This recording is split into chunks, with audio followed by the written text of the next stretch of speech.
Red band റേസിംഗിന്റെ stage 2 ട്യൂണ്ടാണ്.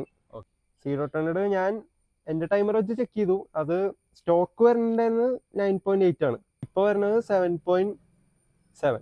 4000 കഴിഞ്ഞാൽ ശരിക്കും ഡെഡ് സോൺ ആണ്. പവർ ഒന്നും ഉണ്ടാവില്ല, സൗണ്ട് മാത്രമേ ഉണ്ടാവുള്ളൂ. മിയോ എന്ന് പറയുമ്പോൾ VWRKയിലെ ഏറ്റവും അഗ്ലി കാർ എന്നൊക്കെ ഉള്ള ഒരു ടോക്ക് ഉണ്ട്. So guys, welcome back to more fields. അപ്പോൾ ഇന്ന് ഞാൻ കൊണ്ടുവന്നിരിക്കുന്നത് സ്റ്റേജ് 2 ട്യൂൺഡ് ഫോക്സ്വാഗൺ അമിയോ ആണ്. പറ്റി അറിയാൻ പാടില്ലാത്തതുകൊണ്ടാണ് ഇഷ്ടം. എന്നെപ്പറ്റി അറിയാൻ നിന്റെ തന്തനോട് ചോദിച്ചാൽ മതിയോ?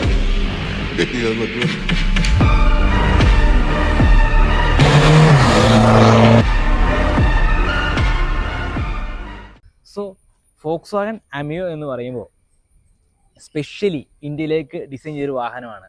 അപ്പോൾ അത് എന്തുകൊണ്ടാണെന്ന് വെച്ച് കഴിഞ്ഞാൽ ഇതൊരു സെഡാൻ വാഹനമാണ്. ഇതൊരു 4 മീറ്റർ. അപ്പോൾ നമ്മുടെ ടാക്സ് ബെനിഫിറ്റ് കിട്ടാനായിട്ട്, അത് ഇന്ത്യയിലെ ടാക്സ് കാര്യങ്ങളൊക്കെ നിങ്ങൾക്ക് അറിയാമായിരിക്കുമല്ലോ. അപ്പോൾ 4 മീറ്ററിനുള്ളിൽ വരുന്ന വാഹനങ്ങൾക്ക് ടാക്സ് കുറച്ച് കുറവാണ്. അപ്പോൾ ആ ഒരു ബെനിഫിറ്റ് ഇന്ത്യക്കാർക്ക് കിട്ടാൻ വേണ്ടിയിട്ടാണ്, ആ ഒരു ലോ ഇന്ത്യയിലുള്ളത് കൊണ്ട് ആ ഒരു ബെനിഫിറ്റ് കിട്ടാൻ വേണ്ടിയിട്ടാണ് ഈ ഒരു സെഡാൻ വാഹനം ഇന്ത്യയിലേക്ക് ഡിസൈൻ ചെയ്ത് ഫോക്സ്വാഗൺ ഇറക്കിയത്. ഇതൊരു ഡീസൽ വാഹനമാണ് നമ്മുടെ കൂടെ ഉള്ളത്. അപ്പോൾ ഇതിന് പെട്രോൾ വേരിയൻറ്റും വരുന്നുണ്ട്. അപ്പോൾ നമുക്ക് ഈ ഒരു വാഹനത്തിൽ സ്റ്റേജ് 2 ട്യൂൺ ചെയ്തിട്ടുണ്ട്. അതുപോലെ കോസ്മെറ്റിക് സൈഡായിട്ട് കുറച്ച് കാര്യങ്ങൾ, കുറച്ച് കിറ്റ്, അതുപോലെ ലോവർ ചെയ്തിട്ടുണ്ട് ഈ വാഹനം. പുറകിലായി ഡിഫ്യൂസർ കിറ്റ്, എക്സ്ട്രാ നമ്മൾ ഒരു അലോയ് കാര്യങ്ങളൊക്കെ ചെയ്തിട്ടുണ്ട്. അപ്പോൾ ഈ ഒരു അമിയോയിൽ എന്തൊക്കെ ചെയ്തിട്ടുണ്ട്, അതിൻ്റെ ഓണർഷിപ്പ് എക്സ്പീരിയൻസ് കാര്യങ്ങളൊക്കെ ഷെയർ ചെയ്യാനായിട്ട് ഇതിൻ്റെ ഓണർ നെയിൽ ബ്രോ എൻ്റെ കൂടെ ഉണ്ട്. അപ്പോൾ നമുക്ക് ഈ വീഡിയോയിലേക്ക് വെൽക്കം ചെയ്യാം. ബ്രോ, യെസ്, എന്തുണ്ട് വിശേഷം? സുഖമായിട്ടിരിക്കണോ? സുഖം തന്നെ. ഓക്കെ, അപ്പോൾ നമ്മളിന്ന് വന്നിരിക്കുന്ന ഈ ഒരു അമിയോയുടെ എന്തൊക്കെ ചെയ്തിട്ടുണ്ട്, അതിൻ്റെ ഒരു ഓണർഷിപ്പ് എക്സ്പീരിയൻസ് കാര്യങ്ങളൊക്കെ നമ്മുടെ വ്യൂവേഴ്സിനും കൂടി ഒന്ന് പറഞ്ഞു കൊടുക്കാനാണ്. അപ്പോൾ എങ്ങനെയാ, റെഡി അല്ലേ? അപ്പോൾ ഞാൻ കുറച്ച് ചോദ്യങ്ങൾ ചോദിച്ചോട്ടെ. അപ്പോൾ കുറച്ച് ഓണർഷിപ്പ് എക്സ്പീരിയൻസും വണ്ടിയെ കുറിച്ചുള്ള കുറച്ച് കാര്യങ്ങളൊക്കെ ഒന്ന് പറഞ്ഞു തരണം നമ്മുടെ വ്യൂവേഴ്സിനൊക്കെ എന്ന് വെച്ചാൽ യൂസ്ഫുൾ ആയിട്ടുള്ള രീതിയിൽ. അപ്പോൾ എന്നാണ് ഈ ഒരു അമിയോ എടുത്തതെന്നാ? അമിയോ 2020 ലോക്ക്ഡൌൺ സമയത്തിലാണ് എടുത്തത്. അത് സെക്കൻഡ്സ് ആണ് എടുത്തത് ഞങ്ങൾ. അപ്പോൾ ഏതാ മോഡല്? 2017 മോഡൽ വാഹനമാണ്. ഞങ്ങൾ എടുത്തപ്പോൾ 33 ആയിരുന്നു. ഇപ്പൊ വണ്ടി 70 ആയി. കിലോമീറ്റർ ഇത്രയും കൊല്ലം കൊണ്ട് എത്ര ഓടി? ഒരു 40,000 കിലോമീറ്റർ ഓടി വന്നു അല്ലേ? ഓക്കെ, എന്തുകൊണ്ടാണ് അമിയോ ചൂസ് ചെയ്തത്? അമിയോ ഞങ്ങളുടെ വീട്ടില് വെൻഡോ കൊള്ളില്ല. ഇത് ഈ സെയിം എഞ്ചിനും സെയിം ഗിയർ ബോക്സ് ഉള്ള വണ്ടിയാണ് വെൻഡോ. അത് വീട്ടിൽ കൊള്ളില്ല. അതുകൊണ്ടാണ് വെൻഡോ ചൂസ് ചെയ്യേണ്ടിരുന്നത്. പിന്നെ പോളോയിലേക്ക് വരുമ്പോൾ ഈ സെയിം എഞ്ചിൻ, പക്ഷെ ഗിയർ ബോക്സ് ഇതില്ല, മാനുവലുള്ളൂ. ഇത് ഓട്ടോമാറ്റിക് നോക്കി പോയ കാരണമാണ് ഈ വണ്ടി എടുത്തത്. പോളോ ആകുമ്പോൾ ഓട്ടോമാറ്റിക് ഉണ്ടാവില്ല, പക്ഷെ മാനുവല് സെയിം എഞ്ചിൻ ഉണ്ടാവും. വെൻഡോ ആകുമ്പോൾ വീട്ടിൽ കൊള്ളില്ല. ആ ഒരു പ്രശ്നം മാത്രം. ഇങ്ങനെ കുറെ പ്രശ്നങ്ങളുള്ളതാണ് ഈ ഒരു വാഹനം ചൂസ് ചെയ്യുക അല്ലേ? ഓക്കെ, അപ്പോൾ ഇതൊരു ഫാമിലി യൂസ്ഡ് കാറാണോ? Family use. ബാക്കില് ലെഗ് റൂം കുറവാണ്. അതുകൊണ്ട് ലോങ് ഒക്കെ പോകുമ്പോൾ ബാക്കിലിരിക്കുന്നവർക്ക് ഇത്തിരി കംഫർട്ട് കുറയലുണ്ടാവും. മെയിനായിട്ട് നിങ്ങളൊരു ഫാമിലി യൂസ് ആയിട്ട് എടുത്തൊരു വാഹനമാണ്. ആണ്. ഓക്കെ, അപ്പോൾ ഇത് ഉപയോഗിക്കുന്ന ആരാ? നെയിൽ ബ്രോ ആണോ കൂടുതലായിട്ട് ഉപയോഗിക്കുന്നത്? ഇത് വണ്ടി ഓണർ അമ്മയാണ്. അമ്മയാണ് ഉപയോഗിക്കുന്നത്. ഓക്കെ, ഞാൻ പണിയൊക്കെ ചെയ്തോണ്ട് നടക്കണ? പണി മൊത്തം ചെയ്യണത് ഞാൻ തന്നെ. Okay okay okay. അമ്മയും ചേട്ടനും ഞാനാണ് ഈ വണ്ടി മെയിനായിട്ട് ഉപയോഗിക്കുന്നത്. അപ്പൊ ചേട്ടനുണ്ടോ ഈ വാഹനം മോഡിഫൈ ചെയ്യാനുള്ള ആ ഒരു ഇതില്? ചേട്ടനുണ്ടോ? അവൻ പണിയൊന്നും ഇതിൽ ചെയ്തിട്ടില്ല. അവൻ ചെയ്യണതൊക്കെ ഇഷ്ടമാണ്. പുള്ളി അതിനകത്തേക്കൊന്നും കൈ കടത്താറില്ല? ഇല്ല. ഓക്കെ, അപ്പോ എന്തായിരുന്നു ഈ ഒരു വാഹനം? ഫുൾ സ്റ്റോക്ക് കണ്ടീഷനിൽ നമ്മൾ എടുത്തത്? Full stock. ഇതിനകത്തപ്പോ ആദ്യമായിട്ട് ചെയ്തൊരു മോഡിഫിക്കേഷൻ ഉണ്ടായിരുന്നു? ആദ്യം തന്നെ ഞങ്ങള് വീലാണ് ഇട്ടെ. വീല് ഞാൻ ലോ പ്രൊഫൈൽ പറഞ്ഞു, പക്ഷെ അപ്പൻ സമ്മതിച്ചില്ല. ഇല്ല. ഓക്കെ, വീട്ടുകാരുടെയും കൂടി ഒരു, ഇവിടുത്തെ റോഡ് അങ്ങനെയാണല്ലോ, ലോ പ്രൊഫൈൽ പറ്റില്ല. അതുകൊണ്ട് 55 ഇട്ടു സൈഡ്. അപ്പോ പിന്നെ അത് കഴിഞ്ഞിട്ട് പിന്നെ ഇത് സ്റ്റേജ് 2 ആ ഒരു രീതിയിലേക്ക് പുഷ് ചെയ്തു അല്ലേ? അത് കഴിഞ്ഞാൽ അപ്പൊ തന്നെ ഞങ്ങള് സ്റ്റേജ് 1+ ചെയ്തു. അത് എയർ ഫിൽറ്റർ ചേഞ്ച് ചെയ്ത 1+ല്. പിന്നെ പിന്നെ ഒരു 1.5 കൊല്ലമായി ഉണ്ടാവുള്ളൂ സ്റ്റേജ് 2ലേക്ക് കടന്നിട്ട്. അതെ അല്ലേ? ഓക്കെ, അപ്പോൾ നമുക്ക് ആദ്യം എവിടെ നിന്ന് തുടങ്ങണം? Performance or cosmetic? കോസ്മെറ്റിക് തുടങ്ങാം. കോസ്മെറ്റിക് തുടങ്ങാം. Okay fine. അപ്പോൾ എന്തൊക്കെയാണ് ഈ ഒരു ഫ്രണ്ട് പ്രൊഫൈലിൽ കൊണ്ടുവന്നിരിക്കുന്ന മാറ്റങ്ങൾ? ഫ്രണ്ടില് മെയിനായിട്ട് ഹെഡ്ലൈറ്റ് ചെയ്തിട്ടുണ്ട്. Okay. Headlight dual project headlight ചെയ്ത് 4300 കെൽവിൻ്റെ ബൾബ്. ഫോഗ് ലാമ്പും 4300 കെൽവിൻ തന്നെ. പിന്നെ ഈ ഹെഡ്ലൈറ്റിന് മാച്ച് ചെയ്യാൻ വേണ്ടി ഈ റെഡ് സ്ട്രൈപ്പ് ചെയ്യാൻ വേറെ കൊടുത്തിട്ടുണ്ട്. Okay fine. പിന്നെ ലോഗോ കാർബൺ ഫൈബർ ഡിപ്പ് ചെയ്തിട്ടുണ്ട്. ലോഗോയുടെ പിന്നിലത്തെ ബാക്ക്ഗ്രൗണ്ട് ബോഡി കളറായിട്ട് മാച്ച് ചെയ്തിട്ടുണ്ട്. ഓക്കെ. പിന്നെ ബമ്പറിലേക്ക് വരുമ്പോൾ ഫുള്ള് മാറ്റ് ബ്ലാക്ക് ആയിരുന്നു ബമ്പർ. ബമ്പറിന്റെ ഈ ഒരു ഭാഗം ഫുള്ള് മാറ്റ് ആയിരുന്നു. ഓക്കെ. അത് വന്നിട്ട് ആ മാറ്റ് ബ്ലാക്കുള്ള ഗ്ലോസ് അടിച്ചിട്ട് പിന്നെ ഈ സ്ട്രിപ്പ് പോണത് മാത്രം വണ്ടിയുടെ ബോഡി കളറായിട്ട് വീണ്ടും അത് മാച്ച് ചെയ്തു. പിന്നെയുള്ളത് WRC മോട്ടോർസ്പോർട്ടിന്റെ സിംഗിൾ പീസ് സ്പ്ലിറ്റർ. ഫ്രണ്ടില് പിന്നെ ലോവേഡ് ലുക്ക് വരുത്താനൊക്കെ ആയിട്ടല്ലേ സ്പ്ലിറ്റർ വെച്ചപ്പോ ഫ്രണ്ട് തന്നെ ആകെ മാറി. പിന്നെയുള്ളത് പിന്നെ ഫ്രണ്ടിലൊന്നും ഇല്ല കാര്യമായിട്ട്. ഇത്രയും കാര്യങ്ങളൊക്കെയാണ് ഫ്രണ്ടിൽ ചെയ്തിരിക്കുന്നത്. അപ്പൊ ഒരു ഏകദേശം ഒരു എന്താ പറയാ ഒരു ബേസിക് മാറ്റങ്ങൾ എന്ന് പറയാം അല്ലേ? ക്ലീൻ ആയിട്ടാണ് ചെയ്താണ്, ക്ലീൻ ഓവറാക്കിയില്ല. ഓക്കെ. അപ്പൊ ഇത്രയൊക്കെയാണ് ഫ്രണ്ട് ചെയ്യുക. നമുക്കിനി സൈഡ് പ്രൊഫൈൽ നോക്കിയാലോ? അപ്പൊ നെയിൽ ബ്രോ, എന്താണ് സൈഡ് പ്രൊഫൈലിലേക്ക് വരുമ്പോൾ നമുക്ക് പറയാനുള്ള മാറ്റങ്ങൾ? സൈഡ് പ്രൊഫൈൽ നോക്കുമ്പോൾ വീലാണ് ആദ്യം കാണാം. അപ്പോൾ 16 ഇഞ്ച് BBSന്റെ റെപ്ലിക്ക വീൽസ് ആണ്. ഓക്കെ. ടയർ വരുന്നത് കോണ്ടിനെന്റൽ UC6 195 55 16 16. പിന്നെ ചെയ്താണ് സൈഡിൽ നോക്കുമ്പോൾ സസ്പെൻഷനാണ്. കോയിൽ ഓവേഴ്സ് ചെയ്തിട്ടുണ്ട് വണ്ടിയുടെ. Doctor nano coil overs height adjust ചെയ്യാൻ പറ്റുന്നത്. ഇതിപ്പോൾ കറന്റ്ലി ഫുൾ ഡ്രോപ്പ് ഇട്ടാണ് ഇരിക്കുന്ന വണ്ടി. അതിന്റെ ലുക്കും കൂടി ഉണ്ട്. സൈഡ് വേറെ ഒന്നുമില്ല. പിന്നെ സിമ്പിൾ ആയിട്ട് ആ ഒരു മെയിൻ ആയിട്ട് നമ്മൾ ചെയ്തേക്കുന്ന സസ്പെൻഷൻ ആണ്. ഓക്കെ. എങ്ങനെയുണ്ട് കോയിൽ ഓവർ അമിയോയില്? ഹൈറ്റ് കൂട്ടി വെക്കുകയാണെങ്കിൽ നല്ല കംഫർട്ട് ഉണ്ട്. ഹൈറ്റ് കുറച്ചിട്ട് ഓടിക്കുകയാണെങ്കിൽ പാച്ച് വർക്കുള്ള റോഡിൽ നല്ല കുതിരപ്പുറത്ത് കയറിയിരിക്കുന്ന പോലെ. അതെ അല്ലേ? ചാടിക്കൊണ്ടേയിരിക്കും നമ്മളെ ആ ഫുള്ള് ഡ്രോപ്പ് ഇടുമ്പോൾ. കാരണം ഒന്നും ഞങ്ങളില്ലല്ലോ, കംപ്രസ് ചെയ്യാനൊന്നും ഇല്ലല്ലോ. ഹാൻഡ്ലിംഗ് ഒക്കെ പക്കയാണ്, ഗോകാർട്ട് ലെവൽ ഹാൻഡ്ലിംഗ് ആണ്. ഒരു തരി പോലും ബോഡി റോൾ ഇല്ല. പിന്നെ ലുക്സ് കൂടി ഹാൻഡ്ലിംഗ് കൂടി കംഫർട്ട് ഒന്ന് ചെറുതായിട്ട് കുറഞ്ഞിട്ടുണ്ട് സ്റ്റോക്ക് വെച്ച് നോക്കുമ്പോൾ. ഹൈറ്റ് കൂട്ടുമ്പോൾ ഏകദേശം ലെവലായി വരുന്നുണ്ട്. നമുക്ക് ആ ഒരു സ്റ്റോക്കിന്റെ ഫുള്ള്, അതായത് ഫുള്ള് നമ്മൾ ആ ഹൈറ്റ് ഇടുമ്പോൾ സ്റ്റോക്കിന്റെ അത്രയും തന്നെ ഒരു കംഫർട്ട് കിട്ടുമോ? അത്രയും തന്നെ കിട്ടില്ല, ചെറിയ സ്റ്റിഫ്നെസ് ഉണ്ടാവും. അല്ലേ? എപ്പോഴും നമുക്ക് സ്റ്റോക്ക് ആണ് ഏറ്റവും എപ്പോഴും ബെറ്റർ എന്നാണോ ബ്രോ പറയുന്നത്? ഫാമിലി യൂസും പിന്നെ കംഫർട്ട് ഓറിയന്റഡ് ആണെങ്കിൽ സ്റ്റോക്കാ ബെറ്റർ. അതെ. പക്ഷെ ഹൈവേ ഡ്രൈവിങ്ങും കൂടുതൽ സ്റ്റെബിലിറ്റിയും ബോഡി റോളൊക്കെ കുറയ്ക്കണമെങ്കിൽ, കൂടുതൽ എസ്തെറ്റിക് പർപ്പസിന് പോവുകയാണെങ്കിൽ കോയിൽ ഓവേഴ്സ് നല്ലത്. നമ്മുടെ ആവശ്യത്തിന് ഹൈറ്റ് കൂട്ടാനും കുറയ്ക്കാനും എല്ലാത്തിനും പറ്റും. അപ്പോൾ എന്താണ് പിന്നെ ഈ ഒരു സ്റ്റോക്കിൽ നിന്ന് കോയിൽ ഓവറിലേക്ക് സ്വിച്ച് ചെയ്യാമെന്നൊരു പ്ലാനിലേക്ക് എത്തിയത്? ഇത് ഈ വണ്ടിയുടെ ബാക്ക് ഇങ്ങനെ ആയിരുന്നില്ല. ഇത് ഭയങ്കര വീൽ ഗ്യാപ്പ് ആയിരുന്നു അവിടെ. ഓക്കെ. അത് എന്തോ ഭയങ്കര മോൺസ്റ്റർ ട്രക്ക് കൊണ്ടുപോയി നടക്കണ പോലെ, SUV ടൈപ്പ് പോലെ, സെഡാൻ ഫീൽ വരുന്നില്ല. അലോയ് ഇട്ടിട്ട് അലോയ് വേറെ വണ്ടി വേറെ അങ്ങനെ നിൽക്കണ്ടായിരുന്നു. ഇതിപ്പോ ലോവർ ചെയ്തപ്പോ എല്ലാം ഏകദേശം വണ്ടിയുടെ ഒപ്പം തന്നെ വന്ന മാതിരത്തെ ഒരു ഫീൽ ഉണ്ട്. ഇത്രയൊക്കെയാണ് ചെറിയ ചെറിയ മാറ്റങ്ങളാണ് സൈഡിലും കൊണ്ടുവന്നിട്ടുള്ളൂ. ഇനി നമുക്ക് ബാക്ക് പ്രൊഫൈലിലേക്ക് വന്നാലോ? ഓക്കെ. എന്തൊക്കെയാണ് ബാക്ക് പ്രൊഫൈൽ അപ്ഡേറ്റ്സ്? ബാക്കില് മെയിനായിട്ട് ഡിഫ്യൂസറാണ്, 5-pin ഡിഫ്യൂസർ. ഇത് ശരിക്കും അമ്മിയോടെ അല്ല, പോളോടെയാണ്. പോളോടെ 5-pin ഡിഫ്യൂസർ എടുത്തിട്ട് ഇതിന് സൂട്ട് ചെയ്തേക്കണം. പിന്നെ ഉള്ളത് എക്സോസ്റ്റിന്റെ ടിപ്പ്. ഈ പോളോയുടെ ഡിഫ്യൂസർ കിറ്റ് ഇതിന് സ്യൂട്ട് ചെയ്യാനായിട്ട് നമ്മൾ എന്തെങ്കിലും മാറ്റങ്ങൾ എന്തെങ്കിലും കൊണ്ടുവന്നായിരുന്നോ? കട്ട് ചെയ്യേണ്ടി വന്നു. ഈ എഡ്ജൊക്കെ ഇങ്ങനെ കട്ട് ചെയ്യേണ്ടി വന്നു. ഓക്കെ. പിന്നൊക്കെ നോർമലാ, വീതിയൊക്കെ സെയിം ആണ്.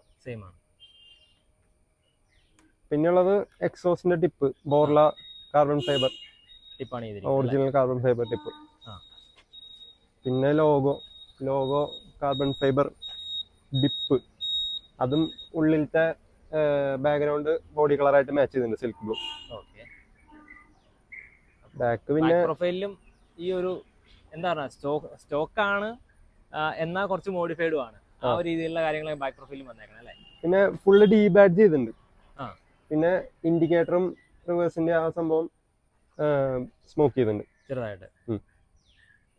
പിന്നെയുള്ള സ്റ്റിക്കറാണ്. ജസ്റ്റ് സ്റ്റാറ്റിക് ഡ്രോപ്പ് കാര്യങ്ങളൊക്കെ കൊടുത്തിട്ടുണ്ടല്ലേ? അപ്പോൾ ഇത്രയൊക്കെയാണ് കോസ്മെറ്റിക് സൈഡ് പറയാനുള്ളത്. നമുക്ക് ഇനി പെർഫോമൻസ് സൈഡിലേക്ക് വന്നാലോ? ഓക്കെ. അപ്പോൾ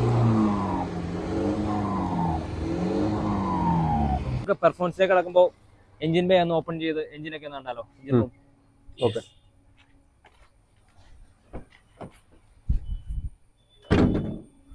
ഓക്കെ. അപ്പോൾ എഞ്ചിൻ റൂമിന്റെ ഒരു ലുക്ക് എന്ന് പറഞ്ഞാൽ എങ്ങനെയാണ്? ചെറിയ റെഡ് പെയിന്റ്, ആ കവറിനൊക്കെ എഞ്ചിൻ റെഡ് കവർ കളർ കാര്യങ്ങളൊക്കെ കൊടുത്തിട്ടുണ്ടല്ലോ. ഇവിടെ പിന്നെ സ്റ്റിക്കർ കൊണ്ട് നിറച്ചിട്ടുമുണ്ട്. ഇതൊക്കെ ബ്രോയുടെ നെയിലിന്റെ കലാവിരുദ്ധകളാണോ? എന്റെ തന്നെ. അപ്പോൾ എന്തൊക്കെയാണ് പെർഫോമൻസ് ആയിട്ട് ചെയ്തിരിക്കുന്നത്?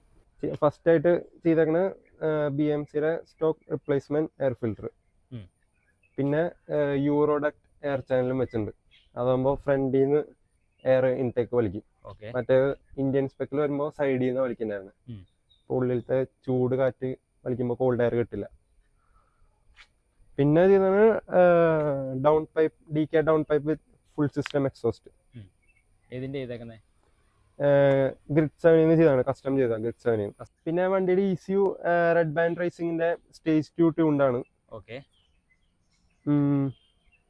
അപ്പോൾ എന്തുകൊണ്ടാണ് നമ്മൾ സ്റ്റോക്കിൽ നിന്നിട്ട് പിന്നെ ഒരു സ്റ്റേജ് 2ലേക്ക് ഒന്ന് പുഷ് ചെയ്യാമെന്നൊരു തോട്ടിലേക്ക് വന്നത്? അത് വോക്സ്വാഗൺ ആയ കാരണം കൊണ്ടാണ്. ഈ ടെർബോ ഉള്ള വണ്ടികളൊക്കെ ട്യൂൺ ചെയ്താൽ കൂടുതൽ ഔട്ട്പുട്ട് കിട്ടും. എന്നെ വണ്ടികൾ ട്യൂൺ ചെയ്താൽ അത്ര കിട്ടില്ല. ഇതിപ്പോ സ്റ്റോക്ക് വരുന്ന 110 HP ആയിരുന്നു. ഇപ്പോൾ ഒരു അപ്രോക്സിമേറ്റ്ലി ഒരു 140 ഉണ്ടാവും. 140 ഉണ്ടാവും. നമ്മൾ ഡൈനോ ചെയ്തിട്ടില്ലല്ലോ? ഡൈനോ ചെയ്തിട്ടില്ല, അപ്രോക്സ് ഫിഗേഴ്സ് ആണ്. ഓക്കെ. അപ്പോൾ എങ്ങനെയുണ്ട് യൂസിങ്ങിലൊക്കെ, യൂസ് ചെയ്യുമ്പോഴൊക്കെ എന്താ ഒരു ഫീല്? ഇതിന്റെ ഏറ്റവും വലിയ ഹൈലൈറ്റ് എന്ന് പറയുന്നത് ടോർക്കാണ്. ടോർക്ക് എന്ന് പറയുമ്പോൾ പെട്രോൾ വണ്ടികളുടെ പോലെയല്ല, ഏകദേശം ഇരട്ടിയോളം വരും. ഇപ്പോൾ സ്റ്റോക്ക് വരുന്ന 250 Nm ആണ് ടോർക്ക്. അത് നേരെ 320 Nm പോയി. അതുകൊണ്ട് സെക്കൻഡ് ഗിയറും തേർഡ് ഗിയറിലൊക്കെ ഇനീഷ്യലി നല്ല പുള്ള, ഏകദേശം കഴുത്തൊക്കെ പിന്നിലേക്ക് പോകും. അത്രയും നല്ലൊരു പുള്ളിങ് കിട്ടുന്നുണ്ട്. ഉണ്ട്. Okay, fine. അപ്പോൾ 0 to 100 ഒക്കെ ചെക്ക് ചെയ്തായിരുന്നോ? 0 to 100 ഞാൻ എന്റെ ടൈമർ വെച്ച് ചെക്ക് ചെയ്തു. അത് സ്റ്റോക്ക് വരുന്നത് 9.8 ആണ്. 9.8. ഇപ്പൊ വരുന്നത് 7.7. 7.7. അപ്പൊ അത്രയും ഒരു 2 സെക്കൻഡ് ഉണ്ട്, വ്യത്യാസമുണ്ട്. അത് മാനുവൽ മോഡിൽ ഇട്ടിട്ട് 4000 RPM അതിനേക്കാളും മുമ്പ് തന്നെ ഷിഫ്റ്റ് നടത്തണം. ഇതിന്റെ പവർ ബാൻഡ് വരുന്നത് 3000 തൊട്ട് 4000 RPM. ഇപ്പൊ ഡ്രൈവ് മോഡിൽ ഇട്ടാൽ ഇത് 4500 ഷിഫ്റ്റ് വരുള്ളൂ. 4000 കഴിഞ്ഞാൽ ശരിക്കും ഡെഡ് സോൺ ആണ്, പവർ ഒന്നും ഉണ്ടാവില്ല, സൗണ്ട് മാത്രമേ ഉണ്ടാവുള്ളൂ. 4000 മുമ്പ് മാനുവൽ മോഡിൽ ഇട്ട് ഷിഫ്റ്റ് നടത്തിയാൽ കൂടുതൽ കമ്പനി പറയുന്നതിനേക്കാളും കൂടുതൽ സമയം കുറച്ച് കിട്ടും. 0 to 100. സ്റ്റേജ് 2 ചെയ്തിട്ട് മൈലേജ് ഒക്കെ എങ്ങനെയുണ്ട്? മൈലേജ് സ്റ്റോക്ക് വരുന്ന മൈലേജ് എന്ന് പറഞ്ഞാൽ സിറ്റിയിൽ 15ഉം ഹൈവേയിൽ 22 ആണ്. ഇപ്പോൾ സ്റ്റേജ് 2 ചെയ്ത പിന്നെ സിറ്റിയിൽ ഒരു ഡൗൺ വന്നിട്ടുണ്ട്, ഒരു 2 കിലോമീറ്റർ ഡൗൺ വന്നിട്ടുണ്ട്. 13 കിട്ടണല്ലോ അപ്പോൾ ആവറേജ്. ഹൈവേയിൽ കൂടിയുണ്ട്. പക്ഷെ സ്റ്റേജ് 2 കഴിഞ്ഞപ്പോഴത്തേക്ക് മൈലേജ് കൂടി. ഹൈവേയിൽ കൂടി, കാരണം ഹൈവേയിൽ 7ാമത്തെ ഗിയർ ഇട്ട് പിന്നെ ഡൗൺ ചെയ്യേണ്ട വരുന്നില്ല, ടോർക്ക് കൂടുതൽ പുഷ് ചെയ്യണ്ടല്ലോ. അപ്പൊ ഡൗൺ ചെയ്യാണ്ട് തന്നെ മിക്കവാറും എല്ലായിടത്തും എടുത്ത് പോകാൻ പറ്റാറുണ്ട്. ഇപ്പോൾ ഹൈവേയിൽ സ്റ്റേജ് 2 ചെയ്ത പിന്നെ ഒരു 24 കിട്ടാറുണ്ട്. 24 കിട്ടാറുണ്ടല്ലോ. ഇപ്പോൾ സ്റ്റോക്ക് ട്യൂണിൽ സിറ്റിയിൽ മൈലേജ് കൂടുതൽ കിട്ടാനുള്ള കാരണം പതുക്കെ ഓടിച്ചിട്ടാണ്. വണ്ടിയുടെ ഇപ്പൊ ഒരു ബസ്സിന്റെ പിന്നിൽ പോകാന്ന് വെച്ചാൽ അതിന്റെ പിന്നിൽ തന്നെ പോകേണ്ടി വരും. അതായത് ഓവർടേക്ക് ചെയ്യുമ്പോൾ ഒരു ലാഗ് ഉണ്ടാവാറുണ്ട്. ഇതിപ്പോ ഈ ടോർക്ക് കൂടിയ കാരണം, സ്റ്റേജ് 2 ചെയ്ത് ടോർക്ക് കൂടിയ കാരണം ഏത് ചെറിയ ഗ്യാപ്പ് വന്നാലും എടുക്കാനുള്ള കോൺഫിഡൻസ് ഉണ്ട്, കാരണം ലാഗ് കുറവാ. വണ്ടി കുറച്ച് റെസ്പോൺസീവ് ആയി. ഭയങ്കര റെസ്പോൺസ് ആയി. അപ്പോൾ സ്റ്റേജ് 2 ചെയ്ത് സാറ്റിസ്ഫൈഡ് ആണ്? പിന്നെ സാറ്റിസ്ഫൈഡ് ആണ്. അപ്പോൾ ഈ ഒരു അമ്യൂവിൽ സ്റ്റേജ് 2 ആർക്കെങ്കിലും റെക്കമെൻഡ് ചെയ്യുമോ? ഓഫ് കോഴ്സ് സ്റ്റേജ് 2 ഒക്കെ മസ്റ്റ് ആണ്. സ്റ്റേജ് 2 അല്ലെങ്കിൽ സ്റ്റേജ് 1+ ഒക്കെ മസ്റ്റ് ആണ് ഈ വണ്ടിയിൽ. ഇത് സ്റ്റോക്ക് ഫോമില് ECU സ്റ്റോക്ക് ECUയിൽ കൊണ്ടു നടക്കുകയാണെങ്കിൽ അത്ര പോരാ, കൂടുതൽ പൊട്ടൻഷ്യൽ ഉള്ള വണ്ടിയാണ്, ഒന്നുകൂടി പുഷ് ചെയ്താൽ നന്നായിരിക്കും. അപ്പോൾ ഇനി അടുത്തൊരു അപ്ഗ്രേഡ്സ് എന്ന് പറഞ്ഞാൽ എന്തായിരിക്കും? സ്റ്റേജ് 2 കഴിഞ്ഞ് അതിനപ്പുറത്തേക്ക് പോകുന്നുണ്ടോ? എനിക്ക് സ്റ്റേജ് 3 ചെയ്യണമെന്നുണ്ട്. ചെന്നൈയിലൊരു വണ്ടി ചെയ്തിട്ടുണ്ട് അമ്മിയോ, സ്റ്റേജ് 3+. അത് 254 HP. 254 HP. Same engine, intercooler, turbo അതൊക്കെ മാറും. സ്റ്റേജ് 3 ആകുമ്പോൾ അതൊക്കെ മാറും. അത് 254 HP, ടോർക്ക് 450+ കണ്ട അറിയില്ല. അത് ചെയ്യണമെന്നുണ്ട്, പക്ഷെ ബഡ്ജറ്റ് കറണ്ടിലില്ല. 2 ലക്ഷം ടച്ച് ചെയ്യും അല്ലേ? ഇപ്പോ നിലവിൽ എത്ര രൂപയുടെ മോഡിഫിക്കേഷൻസ് ഈ ഒരു വാഹനം ചെയ്തിട്ടുണ്ട്? അങ്ങനെ പറയുകയാണെങ്കിൽ ഒരു 3-ന്റെ അടുത്തൊക്കെ. 3-ന്റെ അടുത്ത് ഇതിനകത്ത് സ്പെൻഡ് ചെയ്തിട്ടുണ്ട് ഈ വണ്ടിയിൽ? ഉണ്ട്. ഓക്കെ. അപ്പോൾ ഈ ഒരു വാഹനം എടുത്തു കഴിഞ്ഞിട്ട് ഒരു ഓണർഷിപ്പ് എക്സ്പീരിയൻസ്, അത് ബ്രോഡ് ഒരു എക്സ്പീരിയൻസ് കാര്യങ്ങളൊന്ന് ഷെയർ ചെയ്യാമോ? എന്തെങ്കിലും ഒരു പോസിറ്റീവ്സ് അല്ലെങ്കിൽ നെഗറ്റീവ്സ് കാര്യങ്ങളൊക്കെ ഒന്ന്. നെഗറ്റീവ്സ് നമുക്ക് ലോവർ ചെയ്ത പിന്നെയാണ് അത് കൂടിയത്. ഈ ലോങ് ഒക്കെ പോകുമ്പോൾ ഈ ഫ്രണ്ടിലത്തെ ബാക്കിലത്തെ സീറ്റ് അത്ര കംഫർട്ടബിൾ അല്ല. സീറ്റ് ആവുകൊണ്ട് എനിക്ക് അപ്ഗ്രേഡ് ചെയ്യണമെന്നുണ്ട് ബക്കറ്റ് സീറ്റിലേക്ക്. പിന്നെ വരുന്നത് നെഗറ്റീവ്സ് മെയിനായിട്ട് അത് തന്നെയുള്ളൂ. സീറ്റിങ്ങിന്റെ ഒരു ഡ്രൈവബിലിറ്റിയിൽ അതുള്ളൂ. പിന്നെ കോസ്മെറ്റിക്സിൽ വരുമ്പോൾ ബാക്ക് കറക്റ്റ് മറ്റേ ചോപ്പ് ഓഫ് ചെയ്തേക്കാം. അതുകൊണ്ട് അതിൻ്റെ ഒരു കുറവുണ്ട്. ചിലവർക്ക് അത് ഇഷ്ടപ്പെടില്ല. എനിക്കിപ്പോൾ അത് കണ്ട് ശീലമായി, അതുകൊണ്ട് എനിക്കിപ്പോൾ അത് കുഴപ്പമില്ല. ലുക്ക് വൈസ് നോക്കുമ്പോൾ അല്ലേ? അത് അമിയോ എന്ന് പറയുമ്പോൾ VWRKയിലെ ഏറ്റവും അഗ്ലി കാർ എന്നൊക്കെ ഉള്ള ഒരു ടോക്ക് ഉണ്ട്. അത് ഓരോരുത്തരുടെ പെർസ്പെക്റ്റീവ്. ഭയങ്കര അൺറേറ്റഡ് വണ്ടിയാണ്. ഇത് പെട്രോളാണ് ആദ്യം ഇറങ്ങിയത്, അതുകൊണ്ടാണ് ഇത് മെയിനായിട്ട് ഫ്ലോപ്പ് ആവാനുള്ള കാരണം. പെട്രോൾ എഞ്ചിൻ അത്ര പുള്ളിങ് ഇല്ല, പിന്നെ ബാക്ക് നോക്കുമ്പോൾ ഭംഗിയുമില്ല. രണ്ടും ഇല്ലെങ്കിൽ പിന്നെ എന്തായാലും ഫ്ലോപ്പ് ആവും. പിന്നെയാണ് ഡീസൽ ഇറങ്ങിയത്. ഡീസൽ അവസാനമായപ്പോഴാണ് ഇറങ്ങിയത്. അപ്പോൾ പിന്നെ ഇത്തിരി കഴിഞ്ഞ പ്രൊഡക്ഷൻ നിർത്തി. പോസിറ്റീവ്സിലേക്ക് വരുമ്പോൾ വണ്ടി നല്ല ഹാൻഡ്ലിംഗ് ആണ്. ഹൈവേയില് പവർ കുറവൊന്നും തോന്നില്ല. ഒരു 150 വരെ സിമ്പിളായിട്ട് കയറും വണ്ടി. 180 വരെ? 150 വരെ സിമ്പിളായിട്ട് കയറും. ഏത് സ്റ്റേജ് 2 ചെയ്ത് കഴിഞ്ഞിട്ടുള്ള കാര്യമാണ് ഈ പറഞ്ഞത്? സ്റ്റേജ് 2 ചെയ്തിട്ടുണ്ട്. അതിന് മുമ്പ് 160 വരെ ആയിരുന്നു സിമ്പിളായിട്ട് കയറുന്നത്. ഇതിപ്പോ നമ്മള് കണ്ണടച്ചോർക്കുമ്പോഴേക്കല്ല, ഒരു ഇത് കഴിയുമ്പോഴേക്കും കറക്റ്റ് 180 എത്തിക്കണം. 180 പിന്നെ കയറാനാണ് സമയം എടുക്കുന്നത്. അത് HP കൂടുന്തോറും ടോപ്പ് എൻഡ് കൂടും. പിന്നെ വണ്ടിക്ക് അണ്ടർഗ്ലോ ആഡ് ചെയ്തിട്ടുണ്ട്, RGB അണ്ടർഗ്ലോ. അത് ഒട്ടിച്ചിട്ടാൻ നല്ല പാടായിരുന്നു. 3 വട്ടമൊക്കെ ഒട്ടിക്കേണ്ടി വന്നു. മഴക്കാലമായോണ്ട്, മഴക്കാലത്താണ് ഒട്ടിച്ചത്. ഈ അടുത്ത് ഒട്ടിച്ചിട്ടുള്ളൂ. ഇപ്പൊ 3M ടൈപ്പ് വെച്ച് ഒട്ടിച്ചാണ്, അത്യാവശ്യം ഒട്ടിക്കുന്നുണ്ട്. അപ്പൊ നമുക്ക് എന്നാ ഇന്റീരിയർ സൈഡിലേക്ക് കയറിയല്ലോ. നെയിൽ ബ്രോ, അപ്പൊ നമ്മള് ഈ ഒരു വാഹനത്തില് ഇന്റീരിയർ സൈഡിലേക്ക് വരുമ്പോൾ എന്തൊക്കെയാ മാറ്റങ്ങൾ എന്തെങ്കിലും കൊണ്ടുവന്നിട്ടുണ്ടോ? ഇന്റീരിയർ കുറവാണ്. ഇന്റീരിയർ ആംറസ്റ്റ് ചെയ്തിട്ടുണ്ട്. പിന്നെ സ്റ്റീറിങ്ങിന് ഒരു കവർ കൊടുത്തിട്ടുണ്ട്. പിന്നെ ആംബിയൻ ലൈറ്റും ചെയ്തിട്ടുണ്ട്. ആംബിയൻ ലൈറ്റിന്റെ സ്വിച്ച് ഇവിടെ ആയിട്ട് വരും. അതല്ലേ? അപ്പൊ അത് RGB കൊടുത്തിട്ടുണ്ട്. വേറെ ഇന്റീരിയറിലൊന്നും ചെയ്തിട്ടില്ല. സിമ്പിൾ ആയിട്ടുള്ള കാര്യങ്ങൾ മാത്രം. ഇന്റീരിയറിൽ എനിക്ക് ബക്കറ്റ് സീറ്റ് ആഡ് ചെയ്യണമെന്നുണ്ടെങ്കിൽ. അപ്പൊ നെക്സ്റ്റ് ഒരു അപ്ഗ്രേഡ് ഇന്റീരിയർ വരുവാണെങ്കിൽ സീറ്റ് ആയിരിക്കും. ഇന്റീരിയറിൽ എന്തായാലും സീറ്റ് ആയിരിക്കും.